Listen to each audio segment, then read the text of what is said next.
جیسے کہ آج کل کے حالات و واقعات میں لوگ پریشان ہوتے ہیں، خاص طور سے بیٹی پیدا ہو جائے تو مشکل، اللہ یعوذ باللہ من ذالک، یہ جملہ میں نے استعمال کیا، خدا مجھے معاف کرے، ایسا ماحول بنا دیا گیا کہ بیٹا پیدا ہو جائے تو آسانی اور بیٹی پیدا ہو جائے تو مشکل۔ اچھا بیٹی پیدا ہو گئی تو اب اس کے بعد اس کی شادی کے لیے، اس کے جہیز کے لیے، اس کے رشتے کے لیے ایک اور مشکل، اچھے رشتے کا انتخاب ایک ایسا امتحان مومن کہ لوہے کے چنے چبانا شاید آسان لگے، مگر بیٹی کا رشتہ عمدہ کہیں منتخب کرنا بڑا مشکل۔ اور تیسرا مسئلہ، بیٹی کا رشتہ کر دیا تو اب دعا کرتے رہیے ساری زندگی کہ وہ گھرانہ آباد رہے، میاں بیوی کے درمیان محبت رہے، بچیاں اپنے گھروں میں آباد رہیں، ان کے نصیب اچھے ہو جائیں۔ یہ ایسی فکرات ہیں جو انسان کو پریشان کرتی ہیں۔ اس میں خاص طور سے ایک ایسا عمل بیان کیا علماء نے کہ جو خاص 7 بیویوں کے نام سے ہے۔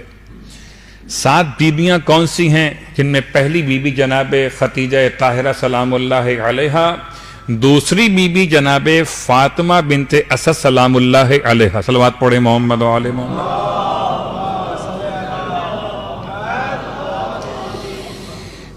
دوسری بیوی جناب فاطمہ بنت اسد اور تیسری بیوی جناب سیدہ فاطمہ الزہرا سلام اللہ علیہا، چوتھی بیوی جناب فاطمہ ام البنین سلام اللہ علیہا، ٹھیک، پانچویں بیوی جناب زینب کبریٰ سلام اللہ علیہا، اور چھٹی بیوی معصوم قم جناب فاطمہ بنت امام موسی کاظم علیہ السلام، اور آخر میں 7ویں بیوی جناب نرجس خاتون سلام اللہ علیہا۔ ریپیٹ کر دو، صلوات پڑھے محمد و آل محمد۔ 7 بیویاں،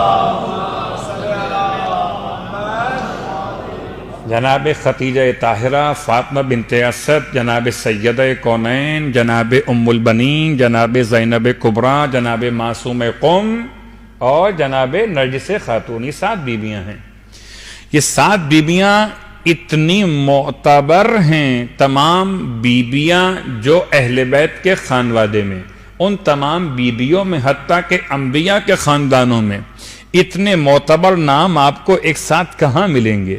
یہ 7 نام ہیں۔ عمل اس طرح سے منعقد ہوگا کہ یا جمعرات سے آغاز کیجئے فجر کی نماز کے بعد، یا جمعے کے دن سے آغاز کیجئے فجر کی نماز کے بعد۔ فجر کی نماز کے بعد مرد یہ عمل کرتے ہوں یا خواتین کریں، یہ عمل 4 جمعرات یا 4 جمعے کے لیے، یعنی پورا مہینہ، یعنی کہ پورا مہینہ 4 جمعے یا 4 جمعرات۔ اگر جمعرات کر رہے ہیں تو 4 جمعرات، اور اگر جمعہ منتخب کیا تو پھر 4 جمعے۔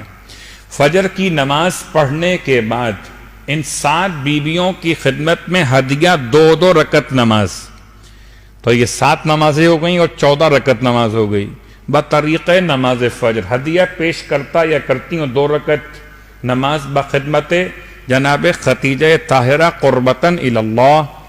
اسی انداز سے ہر نماز کی نیت اس بی بی کے نام سے ہوگی ہدیہ پیش کرتے ہوئے۔ جب یہ 7 نمازیں 14 رکعت مکمل کر لیجئے، 2 رکعت کر کے نماز مکمل کیجئے، اس کے بعد پھر ایک تسبیح درود کی، اور اس کے بعد سورہ مبارکہ یاسین کی تلاوت۔ سورہ مبارکہ یاسین کی تلاوت میں، چونکہ سورہ یاسین میں 7 مقامات پر مبین کا لفظ استعمال ہوا، 7 مقامات پر مبین کا لفظ استعمال ہوا، تو ہر ایک مبین کے بعد رک کر دعا مانگیے اور ایک بیوی کا واسطہ دیجئے۔ پہلا مبین جناب خدیجہ طاہرہ کا واسطہ، پروردگار آپ کے بیٹے کے لیے اور آپ کی بیٹی اس کے لیے دعا کر رہے ہو، بیٹے کا رشتہ مسئلہ ہے یا بیٹی کا رشتہ مسئلہ ہے، اس کے حق میں دعا مانگیے۔ 7 مبین رکیں اور رک کر دعا مانگے، واسطہ دیں پروردگار کو اس ایک بیوی کا، یہاں تک کہ 7 بیویوں کے نام مکمل ہو جائیں گے، اور پھر خداوند عالم کی بارگاہ میں اپنے بہتر داماد کے لیے یا عمدہ ترین بہو کے انتخاب کے لیے وسیلہ بنائیے۔ انشاءاللہ یہ عمل جب انجام دیا جائے تو خدا ان 7 بیویوں کی برکت سے دونوں مسئلے حل کر دے۔ صلوات پڑھیں محمد و آل محمد۔